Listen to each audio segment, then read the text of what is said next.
এই ঈদে মিলাদুন নবী সম্পর্কে যত হাদিস আছে সবই জাল ও বানাওয়াট। এই ঈদে মিলাদুন নবী সম্পর্কে যত হাদিস আছে সবই জাল ও বানাওয়াট, সবই আবুল খাত্তাব উমর বিন দেহিয়ার তৈরি। এই সব হাদিস আবুল খাত্তাব উমর বিন দেহিয়ার তৈরি।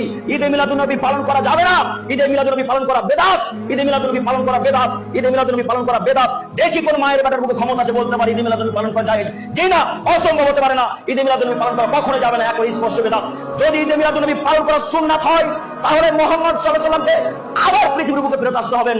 পৃথিবীর বুকে ফেরত এসে আল্লাহ নবী বলবেন, আদমের ছেলে মেয়ে, আমি এই বাক্য বলতে ভুলে গেছিলাম, আমি এই কথা বলতে ভুলে গেছিলাম যে ঈদে মিলাদ নবী পালন করা যাবে, এই কথা বলতে আমি ভুলে গেছিলাম। আজকে আমি পৃথিবীর বুকে এসে বলে গেলাম ঈদে মিলাদ নবী পালন করা যাবে। এই বাক্য যদি মুহাম্মদ সাল্লাল্লাহু আলাইহি ওয়াসাল্লাম পৃথিবীর বুকে ফেরত এসে বলেন তাহলে ঈদে মিলাদ নবী পালন করা যাবে। যেহেতু মুহাম্মদ সাল্লাল্লাহু আলাইহি ওয়াসাল্লাম পৃথিবীতে কখনোই ফেরত আসবেন না, কাজে ঈদে মিলাদ নবী পালন করা যাবে না। কথা বুঝতে পারেননি? কাজেই এই ঈদে মিলাদ নবী পালন করা যাবে না। সম্মানিত দিনী ভাই, আপনাকে আমি কি দিয়ে বুঝাবো যে তাদের আকীদা কত খারাপ? আমি আপনাকে কি দিয়ে বুঝাই তাদের আকীদা কত খারাপ? মানুষের বিদ্যা তো নাই, কথা জানি, বুদ্ধিও কি নাই। মানুষের বিদ্যা তো নাই, কথা জানি, বুদ্ধিও কি নাই। না মাথাতে যা আছে সবই গোবর ভরা। যদি মাথাতে গোবর থাকে তাহলে বহরমপুর হাসপাতালে গিয়ে সব গোবর বের করে মগজ ভরার চেষ্টা করিয়েন। যে মানুষ চলে গেছে 1400-1450 বছর আগে, সেই মানুষের আত্মা কিভাবে আসতে পারে গো? ওই মহরম যখন হয় তখন ওই শিয়াদের আকীদা, শিয়ারা মনে করে হুসাইনের আত্মা এই কবরে আসবে। শুনেছেন মনে হয়, আশা করি। তাদের ধারণা যে হুসাইন রাদিয়াল্লাহু তাআলা আনহুর আত্মায় কবর উপস্থিত হবে, সেই জন্য তারা কবরকে সিজদা করে, সেই জন্য তারা কবরকে সালাম করে। তো তারা কবরকে সিজদা করে, তারা কবরকে সালাম করে, আর আপনি রাসূলের আত্মাকে সম্মান করেন, তাহলে আপনারা তাদের মধ্যে কোনো পার্থক্য থাকলো? জি, আমি কথা বলে বুঝাতে পারি না। পার্থক্য থাকলো? কোন পার্থক্য নেই। আপনার মাঝে শিয়াদের মাঝে কোনো পার্থক্য নেই। আপনাকে আজকে তওবা করে ফেরত আসতে হবে। আজকে তওবা করে ফেরত এসে আল্লাহকে বলবেন, আল্লাহ তুমি বড় দয়াবান, আল্লাহ তুমি বড় ক্ষমাবান, আল্লাহ তুমি বড় রহমান, আল্লাহ এতদিন যে পাপ করেছি আল্লাহ তুমি ক্ষমা করো, আল্লাহ ভুল বুঝে পাপ করেছি, আল্লাহ আজ থেকে পৃথিবীর বুকে যতদিন বেঁচে থাকবো ততদিন পর্যন্ত আর এই পাপ হবে না আমার দ্বারাই, আল্লাহ তুমি রহমান, তুমি দয়াবান, আল্লাহ তুমি ক্ষমা করো। এইভাবে বলতে বলতে 2 চোখের পানিকে ফেলে দিয়ে ভিক্ষা চান, ইনশাআল্লাহ পাপ ক্ষমা হবে, ইনশাআল্লাহ পাপ ক্ষমা হবে। সম্মানিত দিনী ভাই বোন, বলছিলাম যে ঈদে মিলাদুন নবী পালন করা যাবে না। যদি ঈদে মিলাদুন নবী পালন করা জায়েজ হতো বা সুন্নাত হতো তাহলে সর্বপ্রথম কারাই এই ঈদে মিলাদুন নবী পালন করতেন? সাহাবায়ে কেরামগণ। জাযাকাল্লাহু খাইরান। তার মানে আপনারা বক্তব্য বুঝতে পেরেছেন।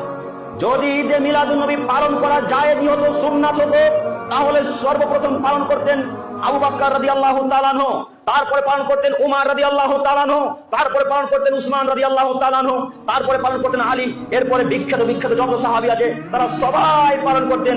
কাজে তারা যেহেতু পালন করেনি, এই ইবাদত পালন করা যাবে না। যে এখন করবে সে পাপী।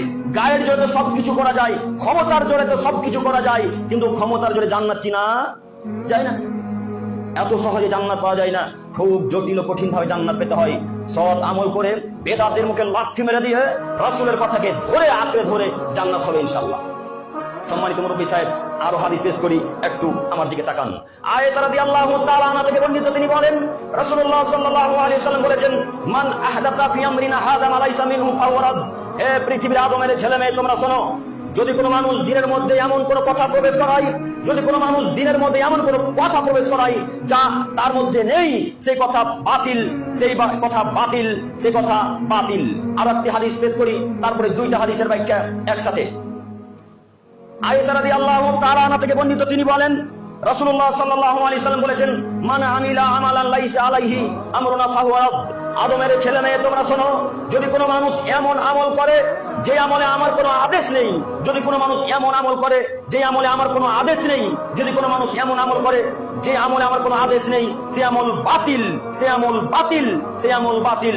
বলুন, এই ঈদে মিলাদুন নবী সম্পর্কে যত হাদিস আছে, একটা হাদিস রাসূলের পক্ষ থেকে প্রমাণ করেন, একটা হাদিস সাহাবায়ে কেরামদের কওল হিসেবে প্রমাণ করেন।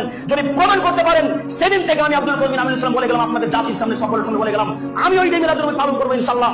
জিন্দেগিতে পারবেন না, চ্যালেঞ্জ করে গেলাম সারা পৃথিবীর হানাফি মানুষকে, সারা পৃথিবীর মানুষকে চ্যালেঞ্জ করে গেলাম যারা এই ঈদে মিলাদুন নবী পালন করে, সারা পৃথিবীর মানুষকে চ্যালেঞ্জ করে গেলাম। একটা হাদিস রাসূলের পক্ষ থেকে প্রমাণ করেন, একটা বাক্য সাহাবায়ে কেরামদের কওল হিসেবে প্রমাণ করেন। যেদিন প্রমাণ করে দিতে পারবেন, সেদিন সব কথাকে জাতির সামনে ফেরত নিয়ে বলবো, আমি বাক্য ভুল বলেছিলাম, আমি বাক্য ভুল বলেছিলাম। বলেছিলাম, আমি বাক্য ভুল বলেছিলাম, এই বাক্য যদি প্রমাণ করে দিতে পারেন, সেদিন থেকে আমি আব্দুল করিম বিন আমিনুল ইসলাম আমি ওই দিন মিলাদুন পালন করবো ইনশাআল্লাহ। আপনি যেহেতু প্রমাণ করতে পারবেন না, কাজে এই নীতি আপনাকে ত্যাগ করতে হবে। যদি জান্নাত পেতে চান তাহলে নীতি আপনাকে ত্যাগ করতে হবে।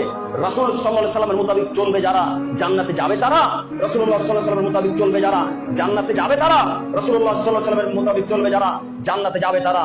সম্মানিত দিনী ভাই বোন, বলছিলাম যে কোনো মূল্যে আপনাকে এই বেদাতি প্রথা থেকে বিরত থাকতে হবে, যে কোনো মূল্যে। আল্লাহ আমাদের সকলকে যেন এই বেদাত সম্পর্কে বোঝার তৌফিক দান করেন, ঈদে মিলাদুন নবী সম্পর্কে বোঝার তৌফিক দান করেন। সকলে বলি আমিন।